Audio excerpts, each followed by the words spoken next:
somewhere completely different as in grabe, traumatizing. We were literally stranded, unstable signal, no taxis, and barely any cars. Literal jud siya nga wrong turn moment.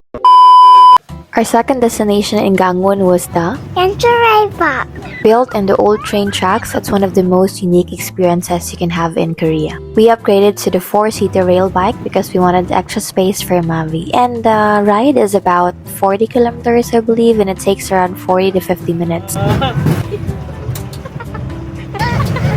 It's mostly downhill, so it's not too tiring, except I didn't pedal much because Mavi was sitting on my lap the whole time.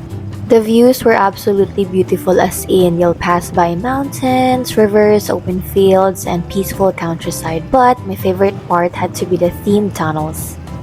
One tunnel had stars, another had bubbles, then music lights, and even a rave-like tunnel inside a mountain. It honestly made the whole ride so much more fun. And this was the first themed tunnel.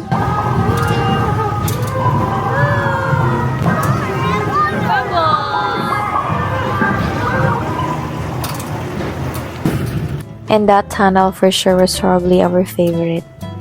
But guys, I just realized na during this time, we were very quiet na, like, nag-take na lang mig photos and videos kay very nice gyud ang view, as in, tinod gyud lang ginaingon. And this is also the second tunnel.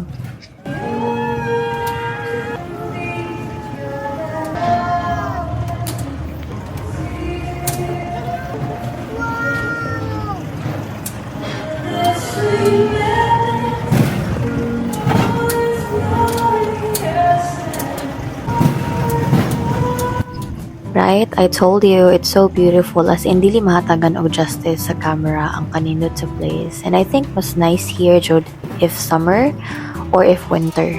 And then mo ni ang third tunnel.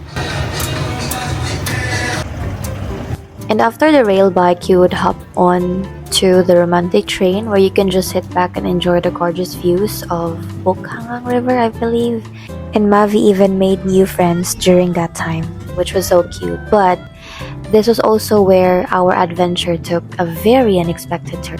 So while we were already on that train, we realized one of our phones was missing. Of course, it's not mine, and thankfully the staff were able to retrieve it, but because they follow a strict train schedule, we had to wait, and it delayed the rest of our itinerary.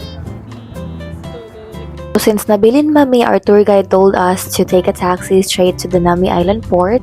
The driver even confirmed our destination, so we thought everything was okay until he dropped us off somewhere completely different, as in grabe, traumatizing.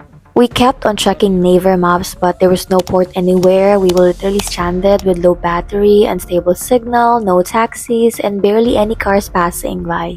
Even our tour guide couldn't even figure out where we were. Literal jud siya nga wrong turn moment, as in. Thankfully, an elderly couple happened to pass by. We asked for help using a translator app, and they were kind enough to drive us back to the correct port. We tried even giving them a small token, but they politely refused. And sadly, because of everything that had happened, we weren't able to visit Nami Island that day. Well, it definitely wasn't how we imagined our trip would go, but we were just so grateful everything ended safely. You know, sometimes the most unforgettable travel memories aren't the ones that go perfectly. They're the ones that remind you that there are still genuinely kind people in the world. And next up, we're heading back to Seoul, so see you again in the next one.